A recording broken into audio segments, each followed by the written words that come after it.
మనసులో బాధతో చెప్తున్నాను.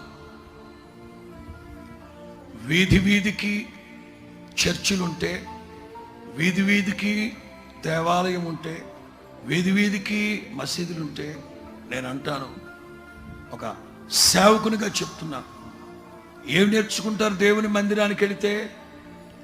ఏసన్న గారు చెప్పేవారు, సినిమాకి వెళితే పాపం నేర్చుకుంటారు, బడికెళితే పాఠాలు నేర్చుకుంటారు, గుడికెళితే మాట్లాడాలి, గుడికెళితే భక్తి నేర్చుకుంటారు. దేవుని మందిరాలు ఉంటే తప్పే ఉంది, దేవాలయం ఉంటే తప్పే ఉంది.